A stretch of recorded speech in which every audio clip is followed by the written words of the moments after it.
Bonjour les amis, nouvelle émission, c'est pas du mainstream. L'actualité est calme, hein, la France s'ennuie, hein, comme disait Pierre Viançon-Ponte dans Le Monde en mars 1968. Donc on va essayer euh, non pas de mettre de l'ordre dans le chaos auquel on assiste, mais plutôt de donner nos avis sur ce qui est en train de se passer. Et comme c'est pas du mainstream, hein, ils vont peut-être avoir une certaine originalité, encore que ceux qui nous écoutent se doutent bien qu'on va pas venir saluer les performances d'Emmanuel Macron, n'est-ce pas, mon cher François? Bien.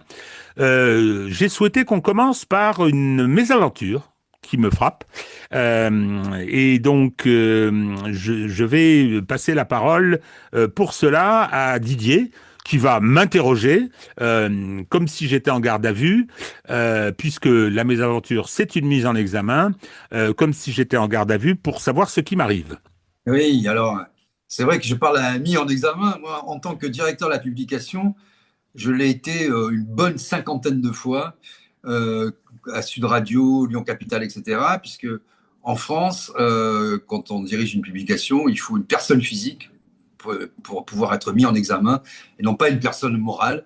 Donc, le moindre propos tenu à l'antenne, etc., c'est toi qui te colle les tribunaux et tout. Alors là, oui, c'est intéressant parce que il y a une certaine Charline Avenel qui avait défrayé la chronique du temps de Gabriel Attal, qui aime beaucoup les enfants, il fait beaucoup pour les enfants, pour l'éducation, etc., qui était rectrice de l'Académie de Versailles. Tu vas nous rappeler les faits dans une histoire de harcèlement. Et d'ailleurs, elle avait été tensée et remise à sa place de la façon la plus sèche par Gabriel Attal. Et toi, dans Vue du droit, qui a maintenant ton blog qui est très suivi, dans lequel tu écris depuis une dizaine d'années. Hein. C'est l'actualité nationale et internationale vue à travers le prisme du droit. Bah, tu avais fait une analyse critique, juridique de cette situation. Et voilà, Tipa, que cette dame, qui aujourd'hui, parce que j'ai regardé, j'ai dit, tiens, elle a disparu. Elle est, figure-toi, à la région Île-de-France, directrice adjointe pour, ça s'invente pas, pour l'emploi et l'entreprise. C'est-à-dire cette femme, maintenant, va s'occuper d'emploi, d'entreprise auprès de la région Île-de-France. C'est-à-dire qu'elle va faire, avec notre argent, des belles catastrophes, comme elle a pu en faire dans l'éducation nationale. Alors, ce serait bien que tu nous rappelles les faits, parce que on le dit avec un peu de malice, mais il y a eu quand même la mort d'un élève, la mort d'un enfant, sur ces questions de harcèlement. François, qui connaît bien le sujet aussi, pourra nous en parler. Questions de harcèlement qui sont loin d'être anecdotiques dans l'éducation nationale aujourd'hui. Alors, cette Charline Avenel, euh, donc j'avais oublié. Mais dès lors que j'ai vu arriver, c'est très récent, cette mise en examen, pourquoi c'est récent? Parce que moi, j'ai arrêté la profession d'avocat, donc je n'ai plus de cabinet à Paris. J'ai déménagé personnellement aussi, et je suis venu m'installer, vous le savez, en Provence. Et donc, ils ont mis 2 ans avant de me retrouver, ce qui pose un problème en ce qui concerne comment dire, les compétences des services de police et de gendarmerie chargés de ce genre de choses. Alors j'ai vu débarquer les gendarmes, qui ont été fort aimables, hein, et donc qui m'ont remis cet avis de mise en examen par un juge d'instruction. Bien. Et donc, Madame Avenel, elle a défrayé la chronique à plusieurs occasions. Je me tourne vers François, qui est enseignant, hein, pour recruter des collègues. Elle faisait du speed dating, c'est-à-dire qu'elle mettait des annonces et les gens y venaient, hein, et ils passaient un entretien d'une demi-heure. On vérifiait pas leurs compétences et hop, ils devenaient professeurs. Ah, oula. Et donc, elle Ça n'a a pas duré longtemps, hein, parce que no, ça, au départ, c'était la Macronie qui avait fait ça. Et puis les gens ont été, au bout d'un mois, même une semaine, étaient complètement découragés et ont abandonné les fonctions d'enseignant. Ça a été une Ça et catastrophe. le Bon Coin aussi, ils ont fait. Le Bon Coin Oui, aussi. ils ont fait le bon coin. Et elle a été donc une des flèches qui a mis ça en œuvre. Elle a eu également quelques soucis, je ne veux pas m'étendre, dans l'affaire Paty, Samuel Paty, c'est-à-dire que Samuel Paty a été victime de celui qui l'a décapité, évidemment, mais il a été aussi victime de la bureaucratie de l'éducation nationale et on dit qu'elle était à la manœuvre, hein, et également de la bureaucratie des forces de police. Et il y a eu toute une bagarre entre Castaner et Darmanin à l'époque. Donc, et effectivement, elle a été impliquée. Mais là, il s'agissait d'autre chose. Il s'agissait d'autre chose. Il y avait un problème de harcèlement dans un établissement qui était dans cette académie, et les parents se sont démenés pour essayer de trouver des solutions, pour essayer de faire prendre un certain nombre de choses en charge, et donc ils ont fini un petit peu par se lasser, par s'énerver peut-être, et ils ont saisi, ils ont envoyé un courrier à la rectrice d'académie. Et il y a eu une réponse incroyable, que Gabriel Attal, météorique, ministre de l'Éducation nationale, a qualifié d'infâme. Et à l'occasion de cette qualification, il a dit qu'il y aurait des procédures. Il y aurait des procédures pour savoir ce qui s'était passé. Pourquoi il y a eu ce scandale derrière? Hein, c'est parce qu'à la suite de ça, devant le découragement des parents, devant l'impossibilité de trouver une solution, le gamin de 11 ans s'est suicidé. Ce qui est une tragédie abominable. Abominable. Et quand on relit le courrier, on voit des menaces. On dit, mais si vous continuez, on va faire un procès. Et comme on est fonctionnaire, on va bénéficier de l'article 11, on ne paiera pas les honoraires d'avocat. Bon. Donc, je note au passage que elle me poursuit pour diffamation envers fonctionnaires. Alors, qu'est-ce que j'ai fait? Le fond de l'affaire, qu'est-ce que j'ai fait? J'ai fait ce que je fais depuis 10 ans, tu l'as rappelé, mon cher Didier.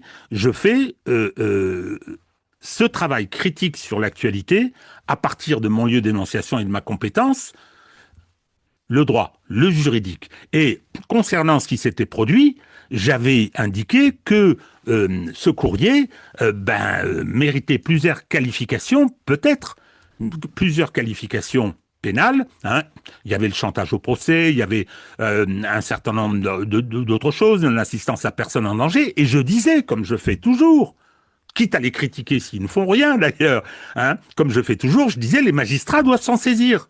Coucou les amis magistrats, mes tweets commencent comme ça. Hein. Qu'est-ce que vous attendez? Et donc là, j'ai pas dit qu'est-ce que vous attendez, j'ai dit voilà. Hein, il se trouve que ça devrait donner lieu à des procédures. Moi, je sais pas. C'est le juge qui décide s'il y a eu des infractions. C'est pas moi. Hein. Donc, je suis un professionnel. Ça fait 55 ans que je pratique ce métier. Hein, donc. Même si aujourd'hui c'est à distance. Donc voilà. Et eh bien, ça ne lui a pas plu. Et je note que effectivement que la qualification c'est le diffamation envers fonctionnaire, ce qui fera jouer mon cher François pour le fonctionnaire que tu es. L'article 11, c'est-à-dire la protection fonctionnelle, sur laquelle j'ai beaucoup écrit. Hein. Donc dans mes livres, dans mes articles, parce que on l'a souvent mobilisé cette protection fonctionnelle qui fait que c'est à l'État de prendre en charge les honoraires exposés, les honoraires d'avocat, les frais de justice opposés à l'occasion des procédures pénales qui sont la conséquence des agressions dont ils peuvent être victimes.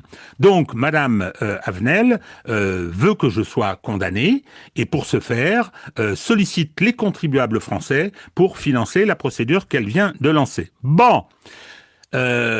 Tu me dis qu'elle a rejoint la région parce que au moment de cette affaire, elle avait quitté la fonction publique pour aller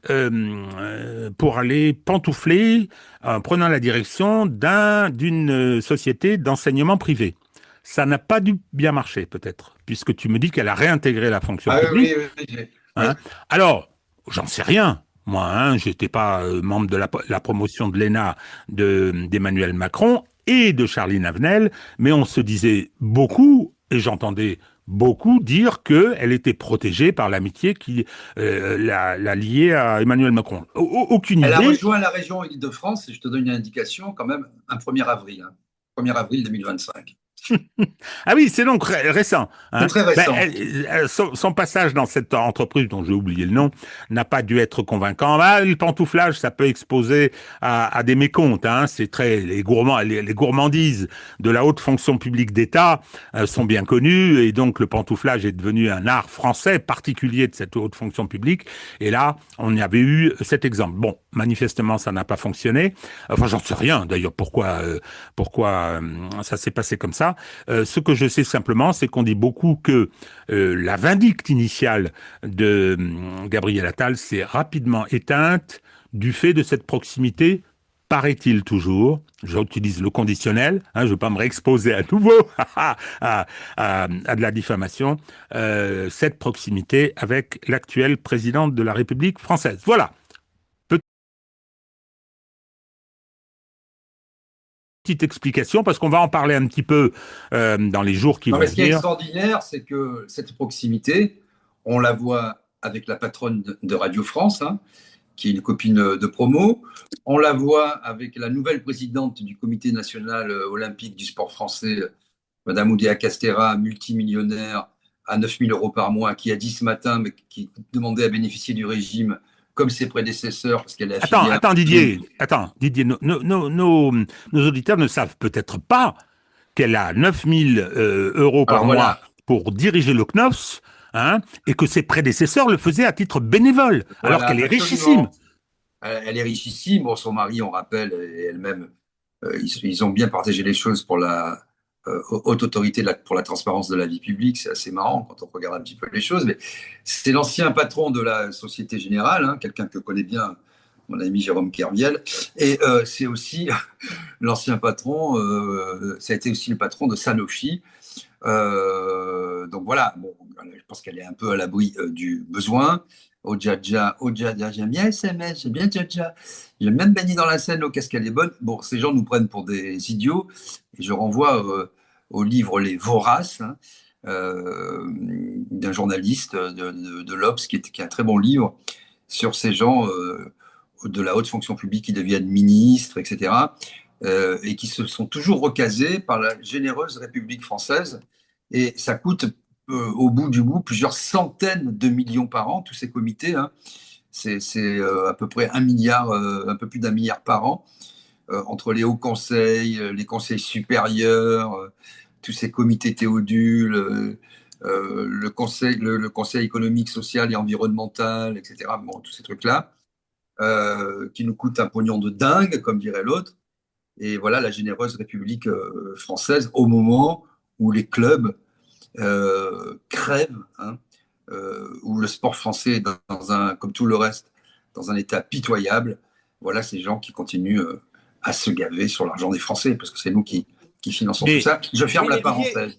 moi je voudrais quand même que chacun prenne aujourd'hui ses responsabilités. Voilà. Moi je trouve scandaleux que Madame Oudéa Castéa prenne 9 000 balles nettes pour prendre cette place à la tête du comité olympique. Chacun comprend les accointances qui lui ont permis d'aller réclamer son dû à son sens. Mais je dis que je voudrais que chacun prenne ses responsabilités. Parce que malgré tout, alors même que l'affaire était sortie, alors même que les gens le savaient, elle a été élue à l'unanimité. C'est C'est-à-dire que, ça. à un moment donné, la stratégie politique aussi qui est la nôtre, qui est celle de dénoncer l'oligarchie, est une stratégie qui est vaine si les gens, à quelque niveau que ce soit dans ces instances-là, ou que ce soit même, je le dis, nous autres en tant que citoyens, ne prenons pas la responsabilité à un moment donné de mettre le coup d'arrêt contre tout ça. Qu'est-ce qu'ils ont fait ces gens-là au comité olympique? Tu crois qu'ils ont pensé à l'intérêt des clubs que tu viens d'évoquer? Tu crois qu'ils ont pensé à l'intérêt du sport français, du sport amateur français, de la manière dont il se développe dans la jeunesse? Non, ils ont pensé au fait de préserver leur petite place et leur petit rond de serviette au sein de cette instance, c'est-à-dire leur tout petit pouvoir qui est limité, qui n'est rien du tout, mais qui est finalement le fruit de leur névrose et qui leur permet d'exister, et c'est eux qui ont été la reconduire à l'unanimité. Donc il y a la responsabilité de ceux qui sont en haut, il y a le téléphone qui a sans doute été décroché quelqu'un dans un palais élyséen pour faire en sorte que elle ait ses 9000 balles par mois, mais il y a aussi tous ceux qui ont été appuyés sur le bouton lors de cette réunion. Alors, Et je dis que allons ça se plus passe loin, à mon cher. chaque niveau de la société, et je dis que Absolument. on doit aujourd'hui agir là-dessus, parce que notre stratégie de dénonciation de l'oligarchie, si nous autres citoyens, ou si ceux qui, à quelque niveau que ce soit, ont une petite responsabilité, ne l'assument pas, eh bien dans ce cas-là, on ne changera jamais rien. C'est un coup de gueule contre nous-mêmes collectivement, entendez bien. Non mais attends, C'est sûr, moi mais tu j'ajoute vois, une chose. Attends Didier, j'ajoute une chose, juste une petite chose. Avec cette affaire Avenel, elle aurait dû rester discrète après ce qui s'est passé quand même. La mort d'un enfant, vous imaginez la situation des parents, hein mais c'est abominable comme histoire. Hein, eh bien, elle aurait dû rester discrète. Non, elle se croit, mais autorisée. C'est-à-dire que ces gens-là et Madame Oudéa Castéra se croient autorisés. Ils n'ont pas de limites. Ils sont nos limites. Ce sont des gangsters. Il faut dire les choses. Enfin, des gangsters moraux. Hein, et c'est la quintessence du macronisme. C'est la quintessence du macronisme. Ils se croient tout permis parce que tout leur est dû. Et tu as entièrement raison, François. Il y en a marre. Le problème, c'est que comme rien ne se règle, tout continue. Hein et c'est tous les jours. On apprend que, je sais plus comment elle s'appelle, la femme de Glucksmann va présenter le 20h. Non mais on rêve. non mais Hein voilà, non mais tu tout est vois, comme moi je ça. rebondis sur ce que vous Tout est dites. comme ça euh, et ça continue. Mais un de ces 4 matins, putain, Non mais, si les alors, fours sortent pas, il n'y a plus qu'à émigrer, quoi. tu vois, nous, on est des lanceurs d'alerte, on tire la sonnette d'alarme, on se mobilise. Le problème de ces gens-là, oui, ce sont des gangsters moraux, tout ce qu'on veut. Le problème, c'est que dans la sphère dans laquelle ils évoluent, c'est-à-dire la sphère essentiellement médiatique, ils sont toujours absous, encensés. Et c'est ça le problème. C'est-à-dire que ce qui manquait euh, avant M. Macron, ça s'est fait progressivement et puis ça a accéléré, c'est-à-dire ces gens-là de la haute fonction publique s'étaient arrogés tous les pouvoirs politiques, économiques, syndicaux, mais là, ils ont le pouvoir médiatique, ils ont racheté tous les médias. Et si je prends quelques exemples, sur Oudéa Castéra, ils ont dit, elle a été élue à l'unanimité, toute la presse, hein, il n'y en a pas un. Ce matin, elle a été sur France Info. Le type là, de France Info, il dodelinait un peu de la tête. Il dit oui, bon, il y a quand même un peu cette petite polémique. Et là, elle lui déroule ses éléments de langage. Elle l'engueule. Elle lui dit non, mais moi j'ai droit au régime, etc. Et c'est tout le temps pareil sur sur tous les sujets. Quand j'ai entendu M. Darmanin se féliciter dans les médias aussi du rapport de la Cour des comptes, ou Mme Oudéa Castéra ce matin, pareil, ils se félicitent du rapport de la Cour des comptes qui dit, parce que le président de la Cour des comptes, il est un peu emmerdé aux entournures, il dit ouais non, bon, la sécurité dans le contexte, c'était important. Donc Darmanin rebondit en disant, on n'a pas été épinglé, ils ont dit que la sécurité c'était parfait, on a fait notre rôle, ils renversent toujours la vapeur. Sauf que c'est 3 fois la somme qui, M. Macron en 2024 se félicitait de la tenue du budget, c'est 3 fois la somme, 6 milliards, plus de 6 milliards d'euros qui ont été dépensés. Je ne vais pas citer de nom parce que je suis en train de travailler dessus depuis et avec un certain nombre de personnes sur le rôle du comité olympique, du comité des JO pendant ces Jeux, où les gens venaient faire des recommandations à l'équipe, hein, et quelqu'un qu'on connaît bien, je ne veux pas qu'on soit attaqué en diffamation, je publierai tout ça.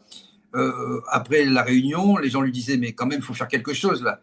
T'as vu, on est dans le collimateur. Et il dit quoi? J'en ai rien à foutre, on va continuer. Et ils ont continué comme si de rien n'était, avec des salaires mirobolants et des primes à la fin des JO parce qu'ils s'étaient bien passés. Le problème de tout ça, c'est que le parquet national financier ou la justice en général, comme tu nous disais, c'est encalminé, c'est le bon terme. C'est-à-dire c'est un bateau qui reste en rade. Il y a pétole, il peut pas, il est encalminé, il bouge pas. Et donc la justice est inerte, il se passe rien. Les médias sont complices parce qu'ils excusent et ils prennent toujours la com pour argent comptant parce que qu'est-ce qu'un journaliste aujourd'hui? Un journaliste se borne, et je l'ai écouté encore, je me faisais la réflexion, hier j'étais en voiture, pour Élodie Suigo qui fait une émission sur la chanson, etc., sur France Info. Elle interviewait une nana, une américaine qui allait sortir un disque, mais je me suis dit, mais Moi, je suis féru de musique, je la connaissais pas. Elle a fait 10 minutes. Le public de France Info, c'est pas spécialement des gamins. Donc, je veux dire, en fait, ces gens-là, ils sont dans l'industrie de tout et ils recrachent les communiqués de presse, des maisons de disques, les communiqués de presse, des politiques. Ils ne font plus leur travail de journaliste. Ce sont des communicants et c'est bien ça le problème. C'est là où on est. Où on Non, se non, fait non, attends, avoir. Didier. On se fait Non, avoir. non, non, On ne non, peut c'est pas. pas. Ils ne sont plus des journalistes. Non, ce sont des délinquants au bout d'un moment. Oui, Enfin, mais je écoute. suis Non, non, d'accord. non, on les ménage. Moi, je suis de l'avis Ah, mais je de. suis d'accord. Mais je suis Je suis de d'accord. l'avis de François. Il y en a marre. Bien C'est sûr, c'est de la intolérable. délinquance. Hein. Bien Le sûr. monopole de Monsieur Patrick Cohen sur le service public payé avec mon argent, c'est intolérable. Le fait que la patronne de Radio France soit toujours en place, que l'Arcom n'ait jamais bougé, c'est Macron qui décide et qui nomme le patron de l'Arcom. Hein. Et ces journalistes sont, mais ils sont de Il y a purs 13 dévoyés. ans que je suis en procès avec l'Arcom, l'ancien CSA, etc. Donc, ça n'existe pas. Les autorités administratives indépendantes, et notamment Mais l'Arcom, non, mais ne sont que des annexes de l'Élysée. tu peux pas, on va pas, le constat, on va pas faire le constat de cette totale défaillance du système médiatique. Ça fait 20 ans qu'il est entre les mains de l'oligarchie plutocratique. 20 ans. Mais là encore, Et je rêve d'un jour où ça pèterait enfin. Hein, et j'ai pris des options sur les terrains en Camargue. Hein, il y aura des espaces hein, où on ramassera le riz et on ramassera le sel. Les plus comment dire, coupables ramasseront le sel pendant 20 ans. Hein, ça, c'est mon rêve. Parce que c'est insupportable. C'est insupportable. Tu vois, François, je devrais pas réagir comme ça, mais ce que tu dis sur le CNOS, eh oui, ils ont tous voté pour. Il n'y en a pas un de rachetable. Et c'est pour Enfin, ça que, et on a commencé, on devait terminer par l'état de notre malheureux pays, hein, quand on a fait notre petit programme, mais et on a commencé par l'état de ce pays, mais moi je me rappellerai toujours, et je vais le citer, Jérôme Sainte-Marie, me disant, au début du mandat je crois que je l'ai déjà dit, au début du mandat de Macron, tu ne reconnaîtras pas ton pays à la fin de son ou de ses mandats. Mais c'est vrai.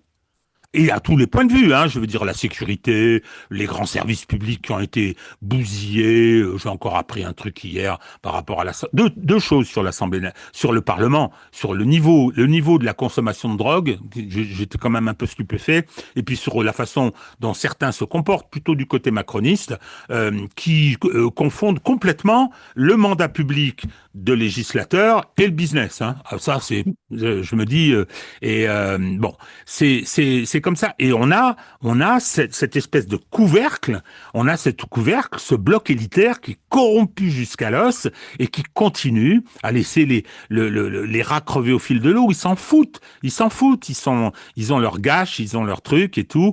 Mais Oudéa Castéra, richissime, qui dit mais je vais quand même tirer 9000 balles par mois, quoi. Je vais quand même gratter, je vais quand même voler parce que c'est du vol. Bon. Voilà, mais je me suis énervé. juste sur ce point quand même des journalistes. Là encore, je suis d'accord. Tout ça est détenu par l'oligarchie qui tient les médias et qui impose un système. En tout cas, qui essaie de mettre et qui veut mettre en place un système. Mais ce système, il se met en place parce que tous là, tous ceux qui se prétendent journalistes, tous y cotisent à ça. Tous ils ont installé ce système où les médias parlent aux médias avec les médias. Autrement dit, aujourd'hui, vous faites les émissions, tu parlais de France Info, les informés, qui est-ce qu'il y a autour de la table? Des journalistes. Les journalistes qui ne font plus leur métier de journaliste, mais qui basculent dans le rôle de commentateur en se prétendant experts. Et aujourd'hui, c'est ça sur n'importe quelle chaîne. Et je dis tous cotisent à ça. Tous, de celui qui est le directeur de la rédaction de l'Express, à celui qui bosse chez Marianne, au journaliste de l'Humanité qui va siéger à ces tables-là. Et tous sont en train de vampiriser l'ensemble de l'espace public et médiatique, non pas simplement pour eux parler et se mettre en avant, mais aussi pour le soustraire à ceux qui pourraient apporter de l'oxygène, de la respiration intellectuelle et démocratique dans ce pays. Autrement Tandis l'oligarchie qui est en haut, oui, elle a beau jeu de mettre ça en place, mais elle peut le faire parce qu'elle a ses valets à la base, et je dis bien, ils sont tous en train de cotiser à ça. Quand je disais que il y a une responsabilité, il va falloir la mettre et la mettre sur le dos de tous ceux qui cotisent à ça, ça veut dire ça. On ne peut Non, plus mais tu vois, exonérer aujourd'hui François, personne, et le coup de balai, il non, faut le mais faire en haut sur le allons au principe bout, oligarchique, mais pas seulement. allons au bout de l'idée. Et, elle est un peu difficile, mais elle avait été très bien exprimée par Régis lors d'une précédente émission. Il parlait de purge. On peut dire purge, spoil system, etc. On ne fera pas l'économie de ça si on veut sauver notre pays. Si tu veux, tu peux pas faire de la nouvelle politique avec les corrompus qui sont là depuis toujours. Moi, j'ai dirigé des journalistes, et je l'ai dit dans des chaînes de télé où les gens étaient scandalisés. J'ai dit, mais moi, j'ai aucune espèce de commencement d'estime pour les journalistes. On me dit, mais vous, c'est hyper violent. J'ai dit, non, c'est pas hyper violent, c'est factuel. Et j'avais dit, à une heure de grande écoute sur une chaîne, je préfère diriger des astrophysiciens que des journalistes. Parce que le rêve d'un journaliste, comme tout se mélange, c'est il existe par le carnet d'adresse, il est content quand le ministre lui tape dans le dos, le tutoie, lui donne son numéro personnel. Ils sont flattés. Donc il y a un problème évidemment de formation, des écoles aussi, ça commence là, hein, qui sont complices de ça.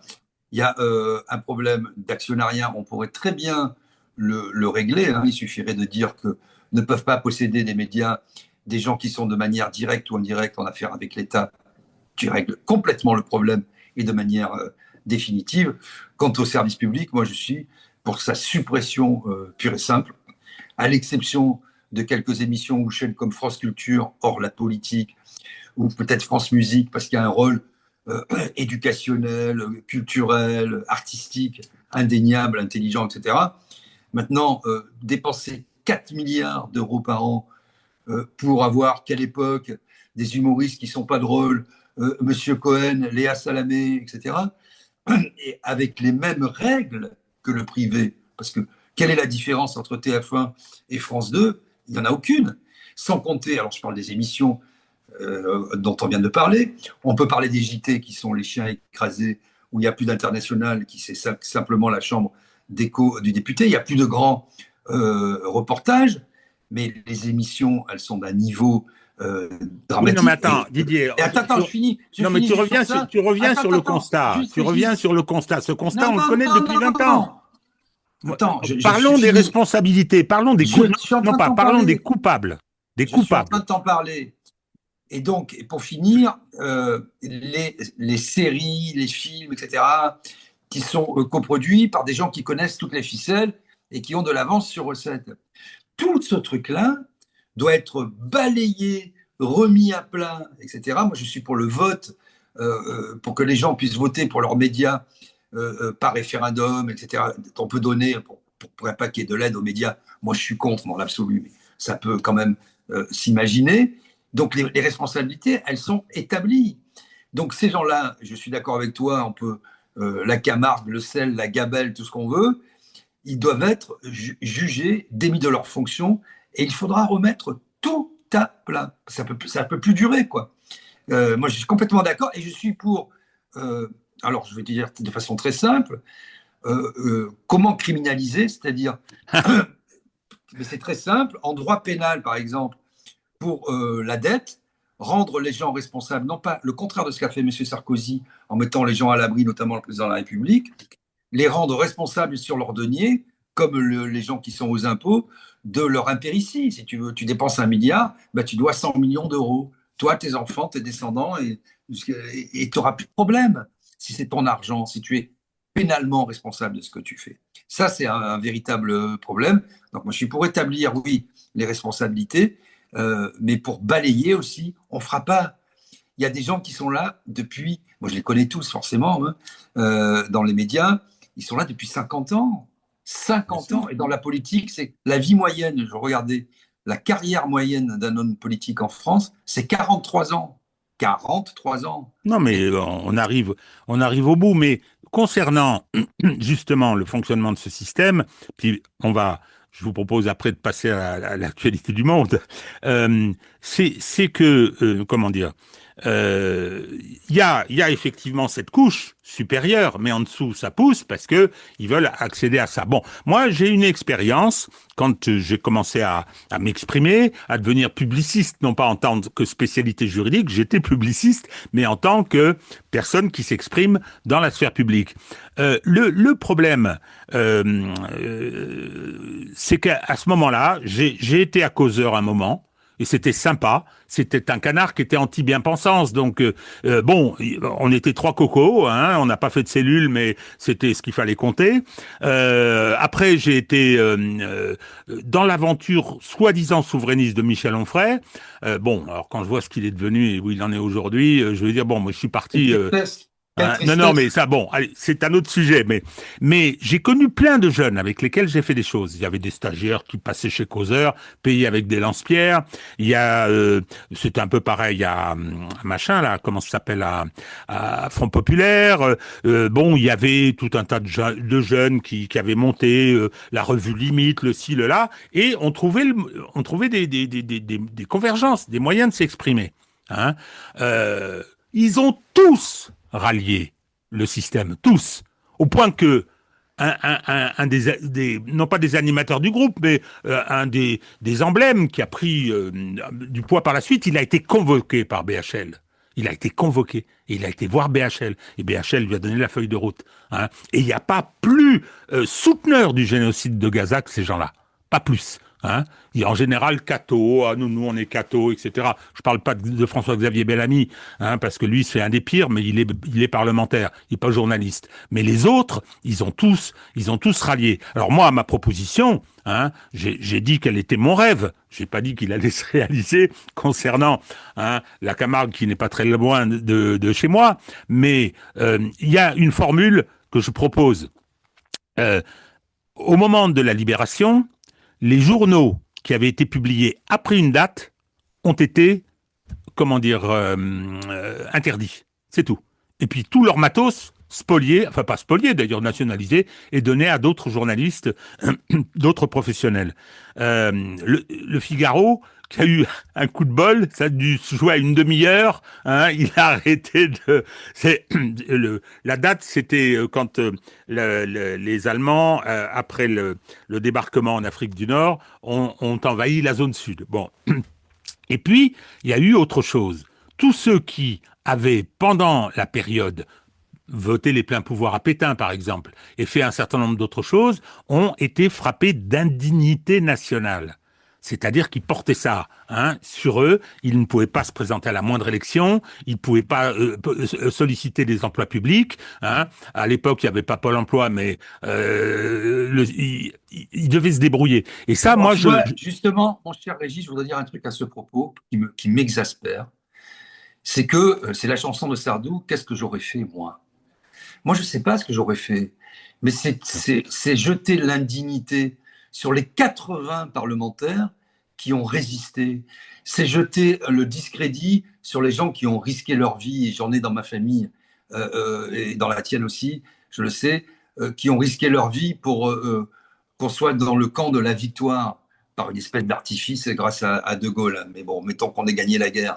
Donc, c'est toujours difficile, ce sont toujours des minorités agissantes, et donc il ne faut pas banaliser ça, il ne faut pas banaliser le mal, comme disait quelqu'un, et il ne faut pas banaliser nos héros du quotidien, nos héros oui, mais attends, anonymes, qui prennent des comment tu risques. les banalises? Ben, Là, si je te tu veux, parle de l'indignité nationale de ceux qui ont voté, pas les voilà. 80, Non, justement, le non, contraire. mais je vais dans ton sens.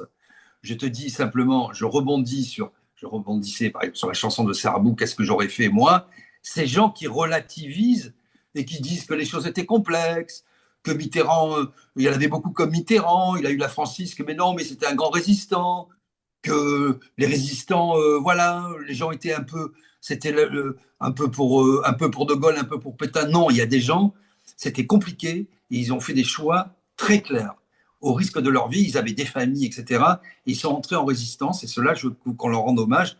Et tu fais bien de le dire, je suis complètement dans ce sens-là, parce que c'est trop facile a posteriori d'être un résistant à la 25e heure. Voilà. Non, mais de toute façon, bon, effectivement, tu utilises le bon terme, ça n'a rien à voir avec la Deuxième Guerre mondiale, hein, mais l'infosphère à laquelle on participe, elle est dans la résistance. Elle est dans la résistance. Moi, à partir de après l'intervention russe en Ukraine, quand j'ai décidé de monter la chaîne YouTube, etc., c'était pour résister au déferlement de propagande imbécile. Alors, justement. On vient de parler d'Emmanuel Macron, hein, François, pendant une demi-heure, parce que peut-être même plus, parce que c'est du macronisme dont on parle, qui est une tragédie, mais vraiment une grosse tragédie pour notre pays. Maintenant, je vous propose de parler des tragédies qui se passent dans le monde. Alors, compte tenu du fait que j'ai eu plusieurs conversations avec Didier Maisto à ce sujet, hein, à part, hein, on ne sait pas ce que pense notre ami François. Il est peut-être tout à fait, il soutient peut-être bec et ongle, hein, le bombardement des sites iraniens. Hein, donc, je vais lui passer la parole. Non, pour être sérieux, comment est-ce que tu vois la marche du monde là, qui est quand même un peu sur le fil du rasoir?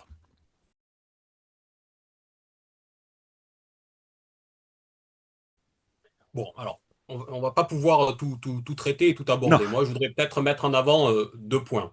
Le premier, c'est que nous sommes dans un moment de bascule. Alors, quand je dis un moment de bascule, d'abord, je mets de côté ce qu'on entend à gauche et à droite, qui est de la pure communication. Ce que je veux dire par là, c'est que j'ai entendu depuis quelques jours plein de gens nous dire que la chute du régime iranien constituerait un tournant, comme elle a été la chute du mur de Berlin, et tout le monde qui reprend ça en trouvant que qu'est-ce que ça, quelle belle idée a été trouvée, quelle belle comparaison. Moi, je vois pas quel est le rapport qu'il peut y avoir entre l'un et l'autre. Je crois qu'on est sur quelque chose qui est beaucoup plus circonscrit, qui est beaucoup plus régional, mais par contre, qui donne à voir les dynamiques qui vont présider à la réorganisation du monde et les principes sur lesquels elles vont se faire. Et de ce point de vue-là, la guerre, parce qu'il faut l'appeler comme telle, qui a été déclenchée par Israël directement contre l'Iran, est une guerre où tous ceux qui sont autour ont donné à voir le principe du double standard qui est reproché aux Occidentaux sur d'autres fronts et sur d'autres terrains d'opération depuis maintenant des mois et des années. Autrement dit, tout ça a un petit peu plus encore approfondi le trou dans lequel est en train de s'enferrer non pas l'Occident global, mais l'Occident restreint en réalité et replié sur lui-même. Ça, c'est pour l'idée générale que ça va nous donner pour la suite sur les principes de réorganisation du monde, sur le fait que le droit international lui-même n'est plus la question qui est en jeu, parce qu'à partir du moment où on tient un discours sur l'Ukraine, mais qui s'adopte plus de la même manière dès lors qu'il s'agit d'Israël et du reste, eh ben, tout ça, finalement, participe de la déconstruction et du fait qu'il n'y a plus de règles du jeu. Ça, c'est le premier point.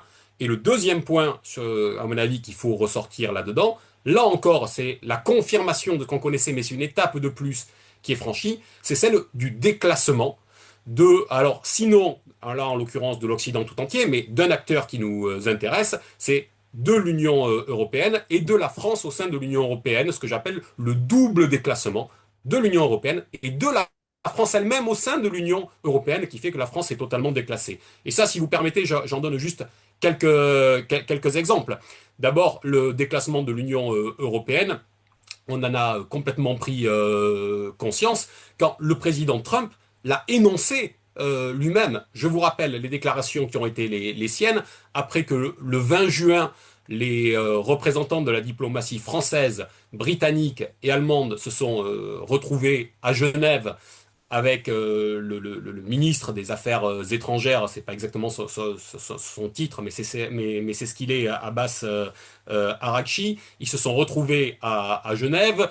les Européens, enfin en tout cas les trois, ont proposé un pseudo-plan de paix qui incluait non seulement le nucléaire, mais également le balistique et les organisations terroristes en général qui peuvent graviter, ou les proxys de l'Iran. Et à la sortie de cette réunion, Trump les a laissés faire et il a dit, à propos des Européens, et je le cite, ils n'aident pas, l'Iran ne veut pas parler à l'Europe, ils veulent parler à nous, l'Europe ne va pas pouvoir aider sur ce sujet. Autrement dit, non seulement on voit que les Européens, d'une manière générale, on l'avait vu sur l'Ukraine, on l'a revu sur l'Ukraine dans la dernière période, quand les Américains ont commencé à s'en dégager, on voit bien que les Européens discutent, gesticulent, mais ne peuvent pas agir. C'est quelque chose qui non seulement transparaissait, mais qui désormais est acté par des acteurs de la géopolitique internationale. Ça, c'est une étape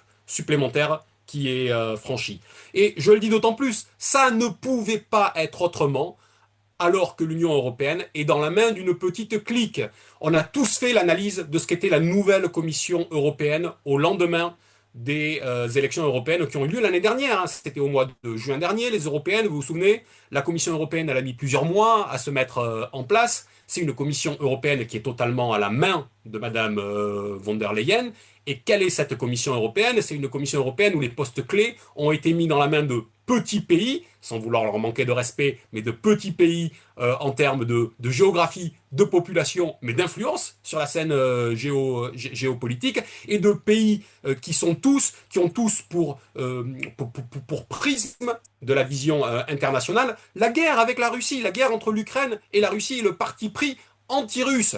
C'est le cas de la haute représentante aux affaires étrangères, Kaja Kallas, qui est estonienne, mais le poste de la défense a été confié à un lituanien, celui de l'élargissement à une slovène, et même l'autre enjeu majeur, qui est celui de la Méditerranée, a été confié à une croate.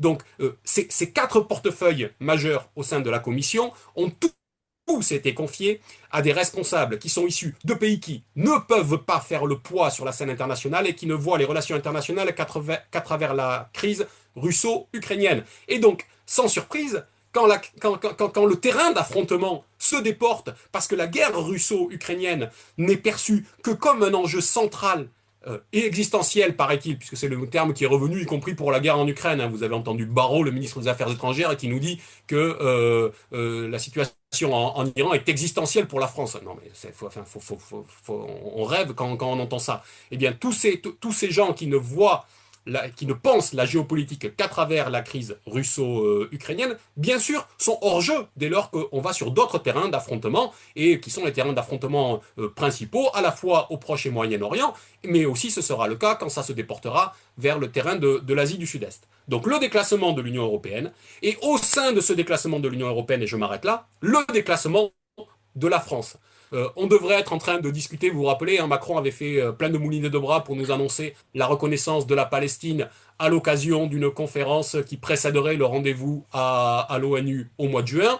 Sauf qu'il y a quelques jours, hein, c'était le 13 juin, il a annoncé que finalement cette conférence ne se tiendrait pas. Autrement dit, ce qui devait être son grand œuvre diplomatique n'a pas lieu, ne peut pas se tenir au regard des circonstances, mais parce qu'aussi, bien évidemment, il n'a pas pu créer le rapport de force aujourd'hui pour obtenir l'objectif qu'il souhaite. Et dans la dernière séquence, celle qui est propre à ce qui se passe entre Israël et l'Iran, le président de la République est apparu totalement, je dis bien totalement hors jeu. Ça a été le cas quelques jours avant, quand Trump s'est barré là comme ça d'un coup du sommet du G7 au Canada.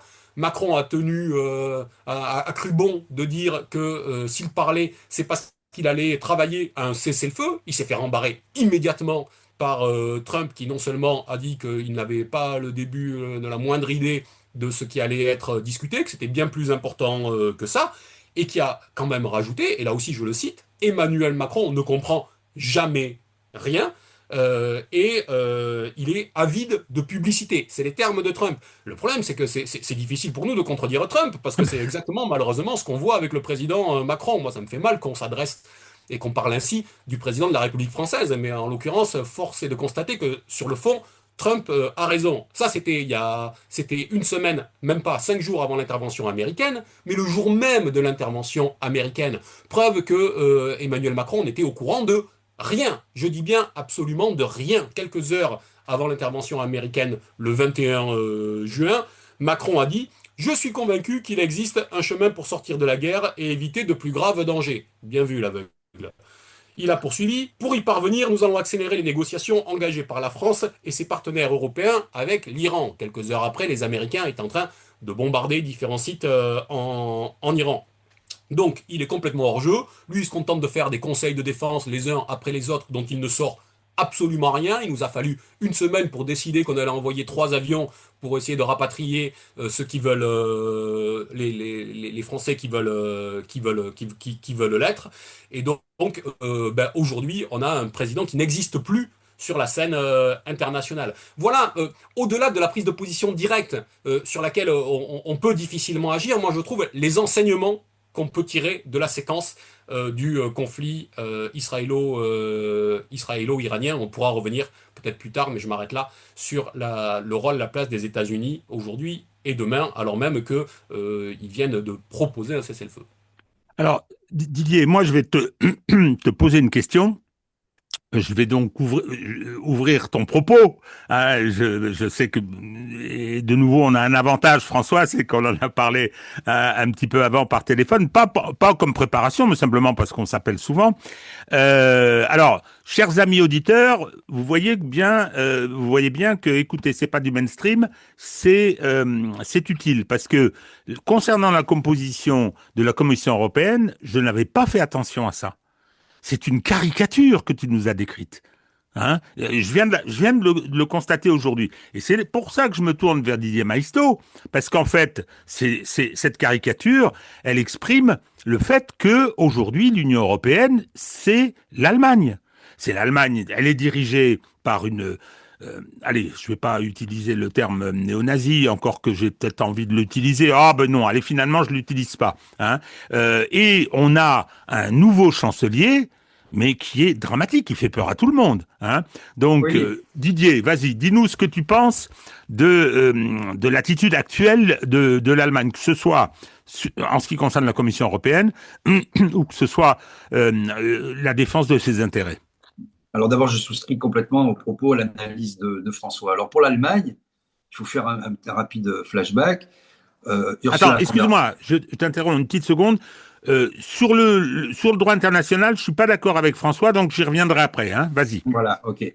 Alors sur l'Allemagne, il faut faire un petit flashback rapide, rappeler que Ursula von der Leyen était ministre de la Défense avant d'être nommée à la tête de la Commission européenne, exigée par Angela Merkel, parce qu'elle avait livré, c'était des députés verts, ils sont un peu plus travailleurs et intelligents en Allemagne qu'en France, qui avaient fait tout un rapport sur le fait qu'en fait, elle travaillait pour l'étranger, et notamment pour des lobbyistes, des vendeurs d'armes, etc.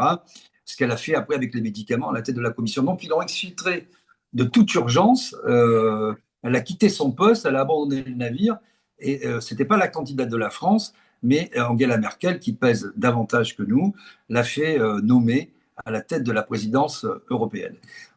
Elle est mariée, il faut que tout le monde sache ça, à un baron voilà.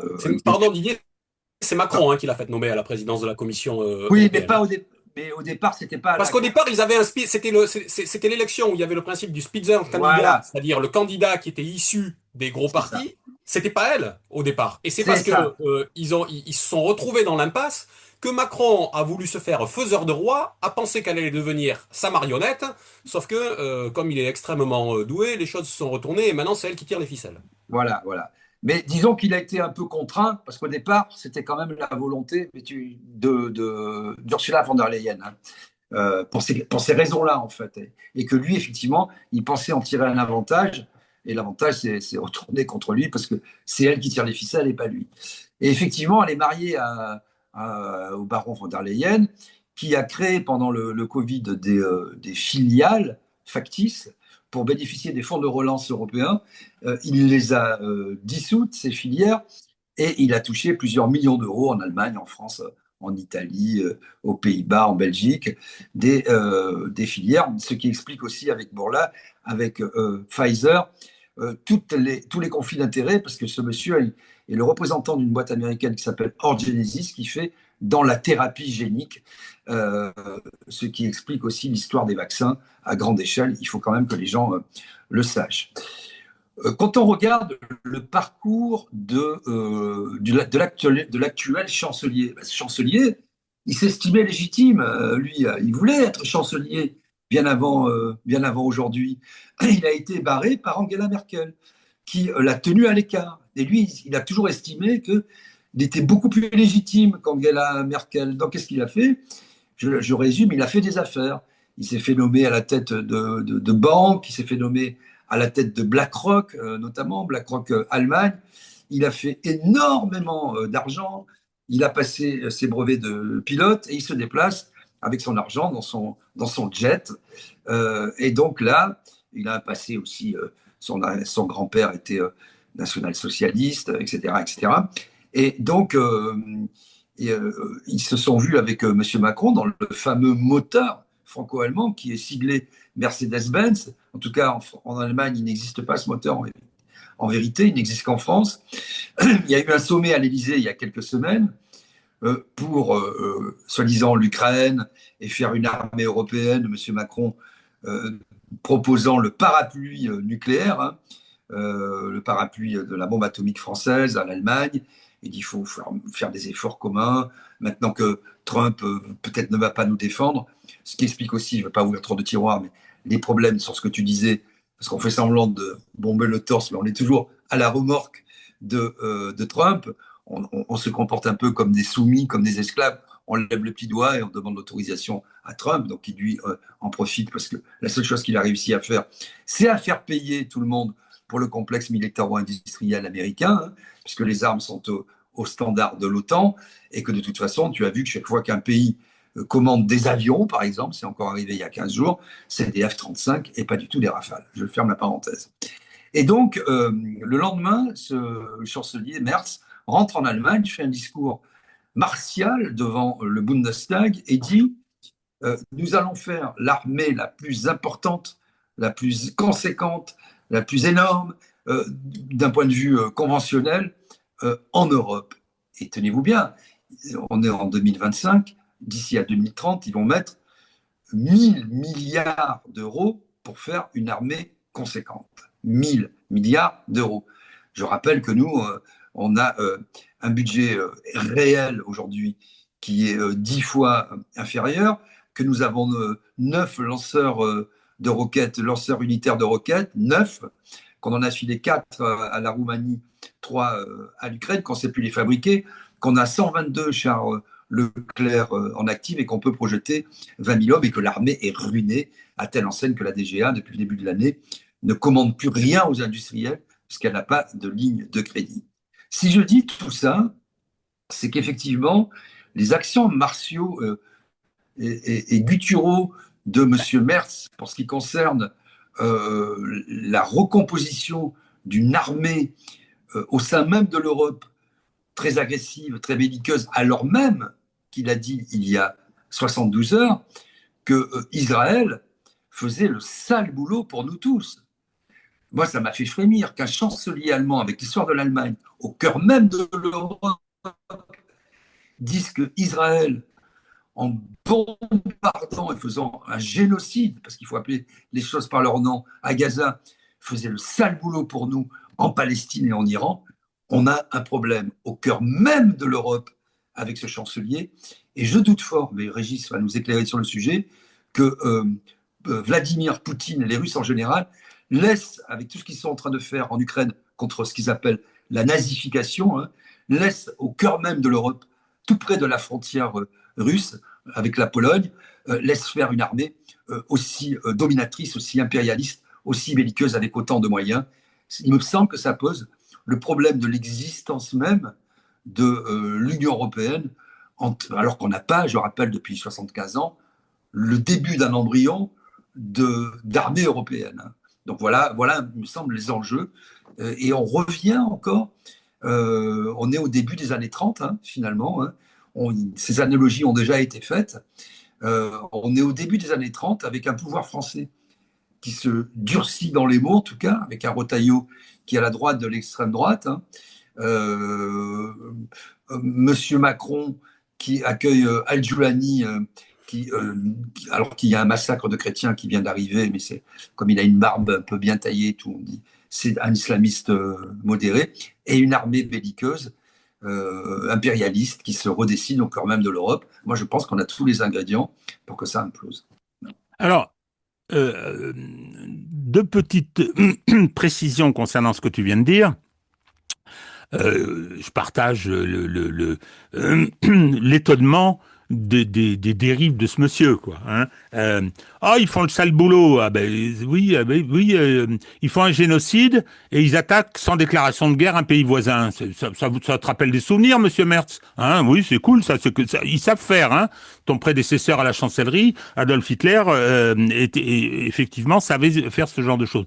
La deuxième observation, qui n'est pas un problème polémique, c'est de ne pas oublier que l'Allemagne est une puissance industrielle, certes affaiblie à cause des problèmes d'énergie, etc., mais elle bénéficie d'un bassin dans la Mitteleuropa, les anciens pays socialistes, qui sont d'un niveau d'éducation élevé, qui ont des compétences et qui fournissent une main-d'œuvre autrement efficace que les immigrés indiscriminés que Angela Merkel avait commandé en Syrie, en profitant de ce qui s'y passait. Donc, ils ont la possibilité d'être une puissance industrielle militaire. Lui, il veut la plus puissante armée d'Europe. On a déjà entendu ça. Alors, le problème, et c'est pas moi qui l'ai dit, Didier, tu spécules sur ma germanophobie atavique, mais non. C'est Emmanuel Todd qui a dit « Les Russes ne l'accepteront jamais ». Et ça, c'est vrai. Et ça, c'est vrai. Alors bon, moi, je connais moins la Russie d'aujourd'hui. J'ai bien connu l'Union soviétique, mais je pense que c'est toujours pareil dans leur tête. Hein. La Grande Guerre patriotique, c'est quelque chose de très important. On ne leur refera jamais. Et c'est ce qui arrive aujourd'hui. En est la démonstration. On ne leur refera jamais Barbarossa. Jamais. Hein, donc faut être clair. Hein. Donc non, ils ne laisseront pas faire. Et ça, je crois qu'il faut pas se tromper. Et c'est ce que dit Emmanuel Todd, qui est anthropologue et puis qui a une vision un peu plus des choses dans la durée. Alors, concernant le droit international, mon cher François, le problème, c'est que le droit international, il est attaqué depuis longtemps. Il est attaqué depuis longtemps et on voulait nous imposer, l'Occident voulait nous imposer l'ordre international selon les règles.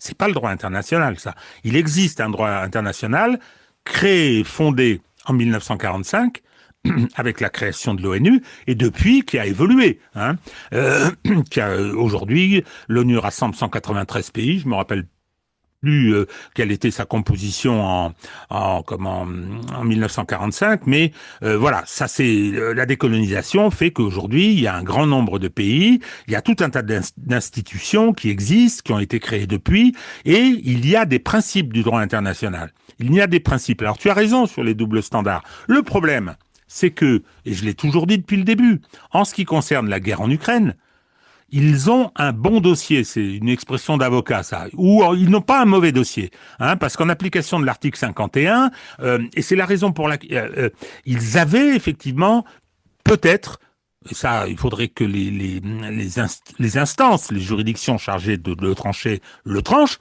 comme elles l'ont fait à Nuremberg, mais c'est la raison pour laquelle les Occidentaux passent leur temps à dire une guerre d'agression non provoquée, parce qu'ils savent très bien que c'est la clé juridique. Et le droit international, la Chine et la Russie y tiennent beaucoup.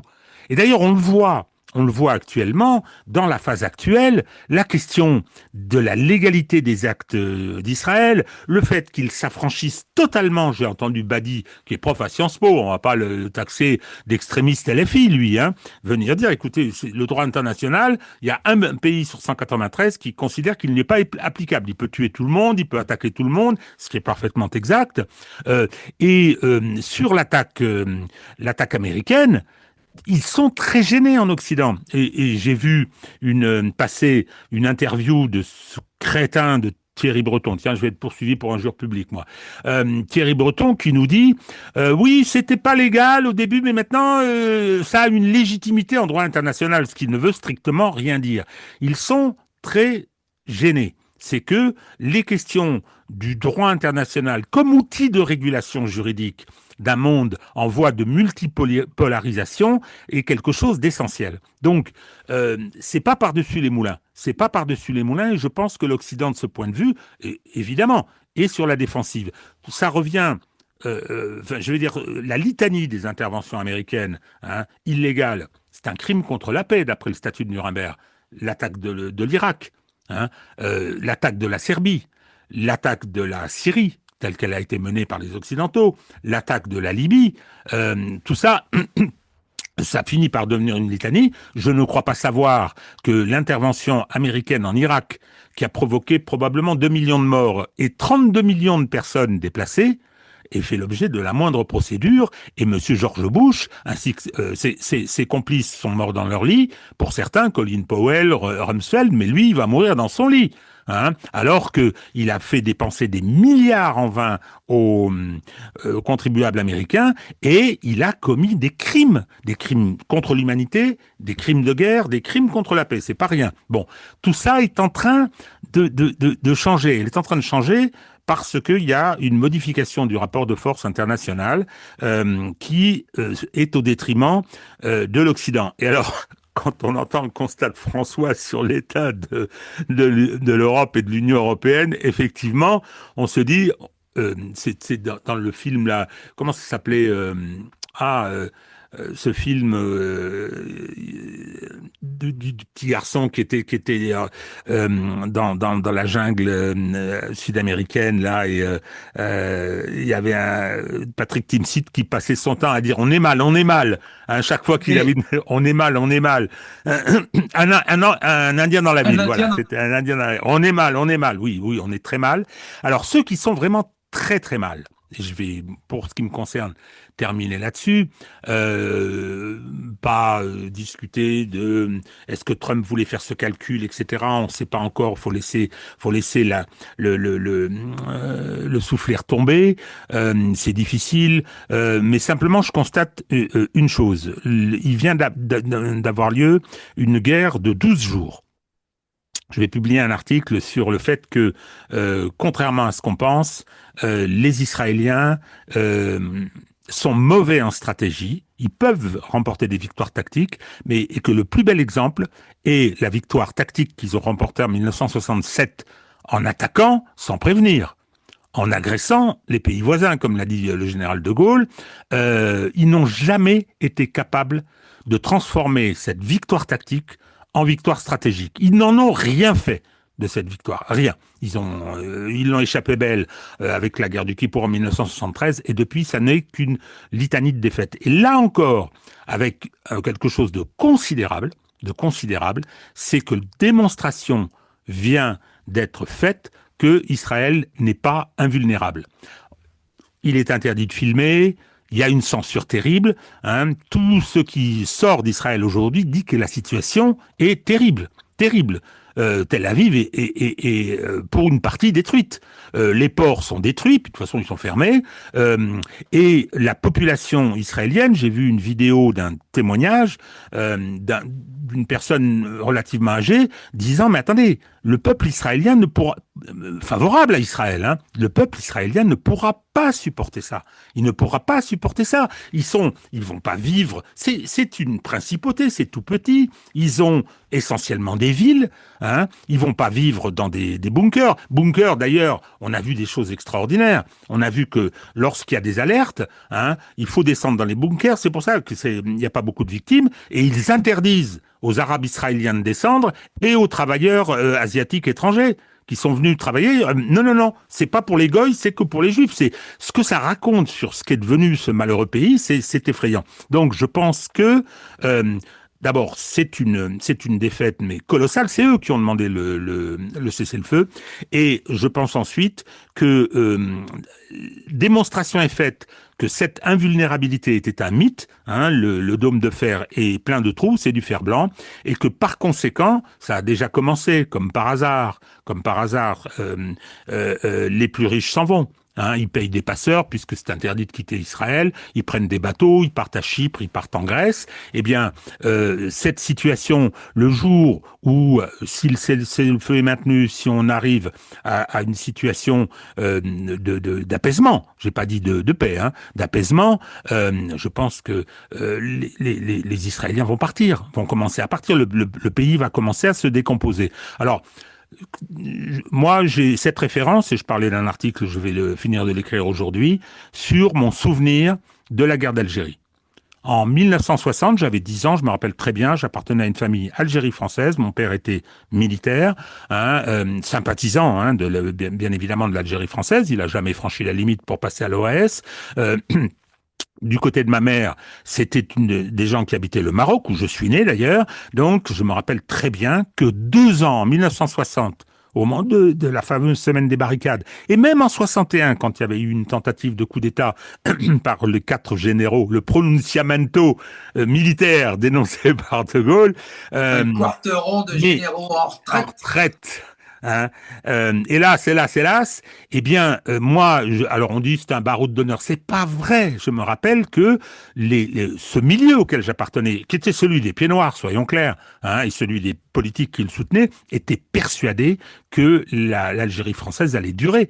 Et ça a été extrêmement rapide. Je dis pas que c'est ce qui va arriver à Israël, je n'en sais rien. Hein, mais je pense que les facteurs de décomposition, ils sont là et qu'il est possible que ça aille vite. Alors c'est terrible parce qu'on le ressent chez nous.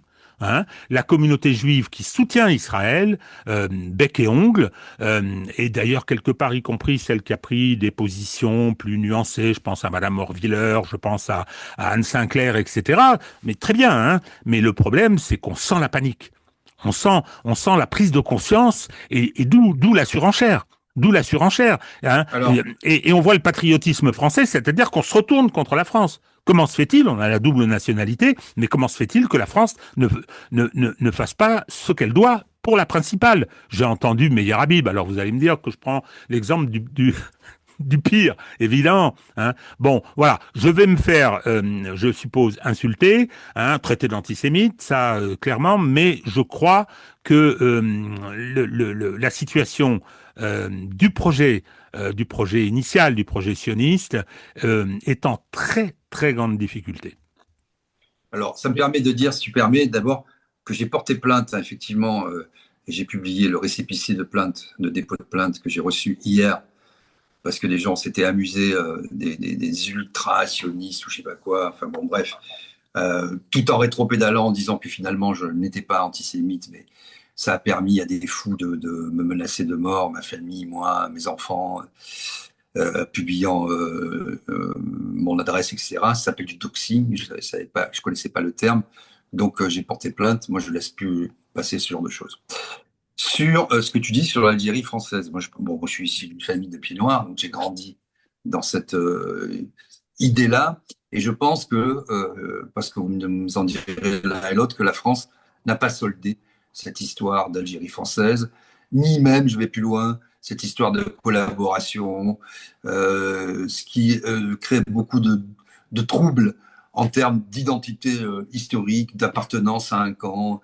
Qu'est-ce que l'Occident, qu'est-ce qu'Israël, qu'est-ce que sont les communistes, bon voilà. Donc, et ça me permet de boucler dans ce grand maelstrom, parce que comme on ne sait plus trop qui on est, et qu'on laisse parler des gens qui, eux, savent qui ils sont et pour qui ils roulent. Et ils ne roulent pas vraiment, malheureusement pour la France.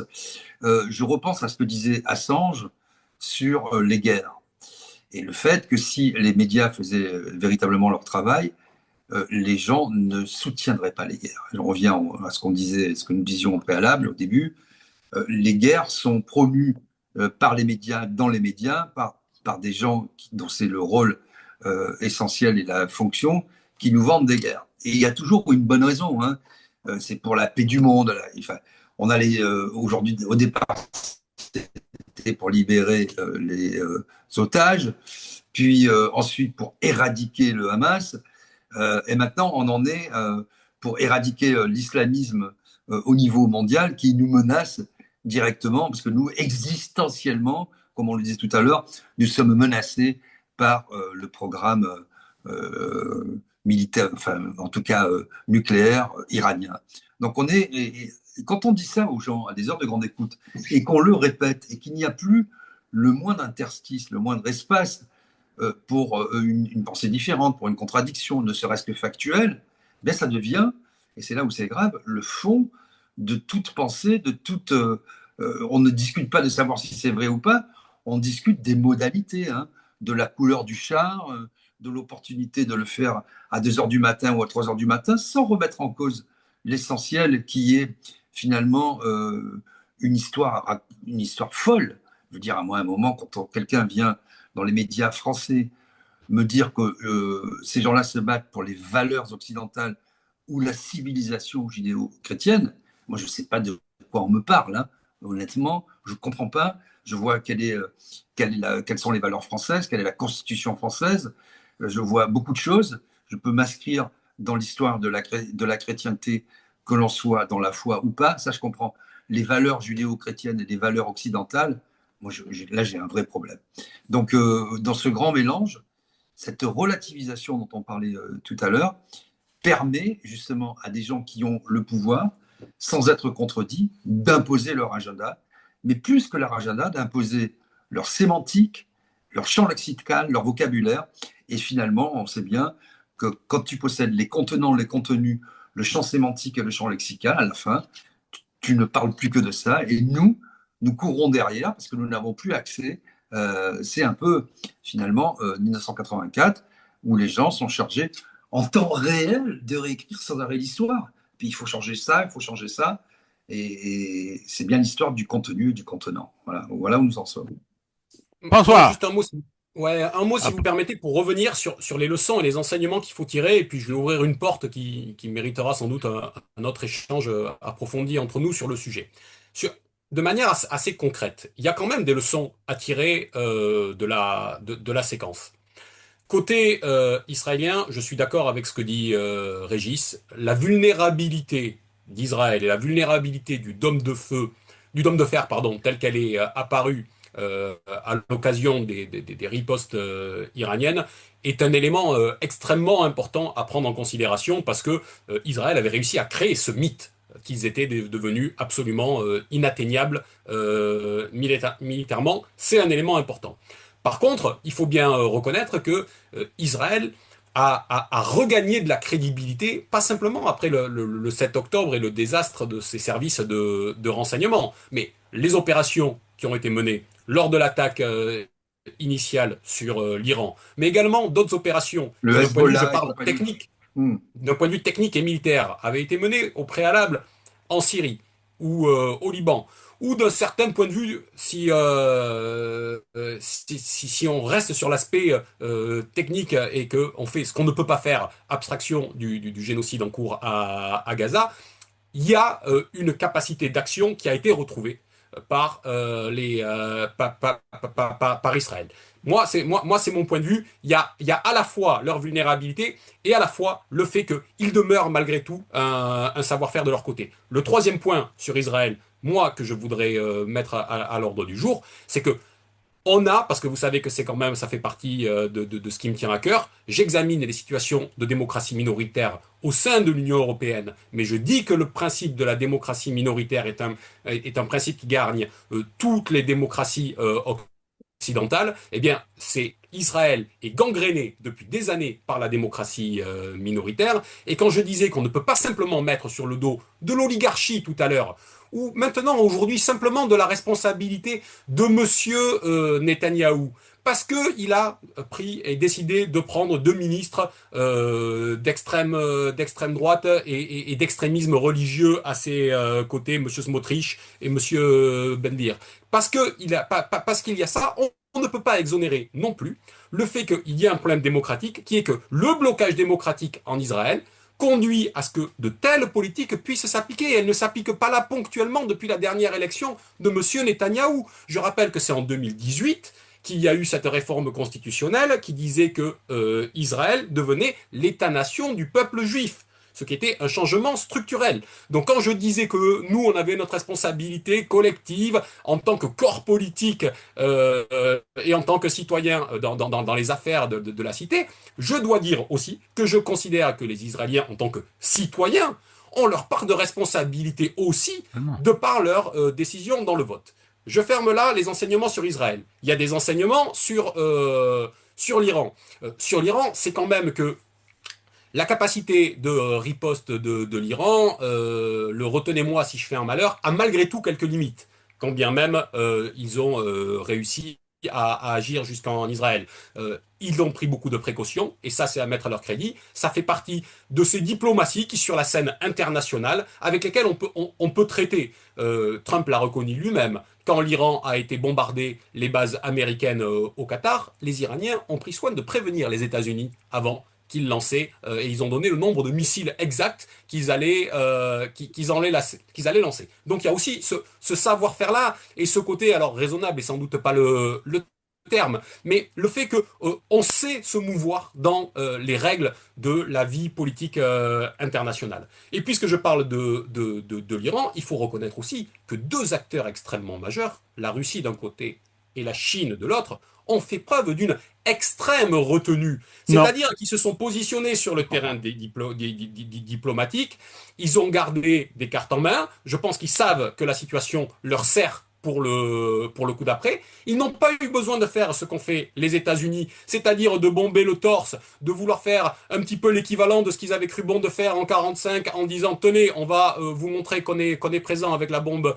atomique à Hiroshima et Nagasaki, et regardez ce que la prouesse qu'on est capable de faire en 2027 en faisant voler nos bombardiers pendant 37 heures ou je ne sais pas quoi, c'est-à-dire de redonner un signal au monde. Eux, ils ont la puissance tranquille aujourd'hui de ceux qui sont déjà dans l'étape d'après et qui sont en train de capitaliser. Voilà, moi, pour les premiers enseignements sur les pays directement confrontés à ça, ce qui m'amène à ce sur quoi je m'arrête et qui sera, à mon avis, la nécessité de la suite, c'est que on parlait du droit international, et tu as fait la distinction, Régis, à juste titre, avec l'ordre ou plutôt le désordre international. Et on a vu qu'il y avait des réunions ces jours-ci qui ont été importantes. Il y a eu la réunion du G7, 5 jours avant l'intervention américaine, qui a été incapable de peser de quelque poids que ce soit. Mais tout simplement pourquoi? Parce que les acteurs et ceux qui auraient pu peser n'étaient pas autour de la table. Le G7 en tant que tel, c'était déjà plus le cas quand c'était le G8, est quelque chose qui est dévitalisé. Tout ça, le G7 qui pesait autrefois près de 70% de la richesse du monde, ne pèse plus que 25% du PIB mondial aujourd'hui et prétend organiser le monde. On a la même chose avec le sommet de l'OTAN qui débute aux Pays-Bas le 24 juin, si je ne dis pas si je ne dis pas de bêtises. Celui-ci aussi a été construit jusqu'à dans son déroulé, jusqu'à dans son protocole, pour donner à voir que l'OTAN est dans la main des États-Unis et qu'il ne faut pas nuire au président Trump parce qu'on se mettrait sinon et on ne serait pas à l'abri de l'une de ces incartades avec en toile de fond la soumission à la demande d'augmentation budgétaire à 5% du PIB des dépenses militaires. Donc les instances internationales elles-mêmes sont totalement dévitalisées en tant que telles. Macron avait dit il y a quelques années que l'OTAN était en état de mort clinique avant de s'en faire le défenseur aujourd'hui. Le G7 aujourd'hui n'est plus le cadre suffisant. Je rappelle que les BRICS, eux, au départ, avant de devenir BRICS ou pendant qu'ils se constituaient en BRICS, ne proposaient pas de renverser l'ordre international et les instances de l'ordre international. Il proposait de les élargir pour qu'il y ait une meilleure représentation de tous les pays émergents, notamment du Sud global et des puissances globales. Donc aujourd'hui, on voit bien que ces instances-là sont caduques et qu'il va falloir organiser la bascule. Et je crois que cette situation aussi nous donne à voir cela et précipite encore un peu plus cela. Alors, je vous propose de conclure. J'ajouterai juste une chose, avec une citation de Napoléon, Didier.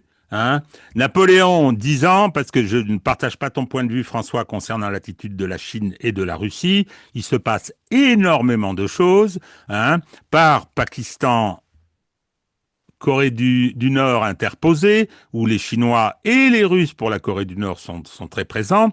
Le ministre des Affaires étrangères iranien est à Moscou. C'est un élément essentiel des BRICS et de tout le système de route et ceinture des Chinois, l'Iran.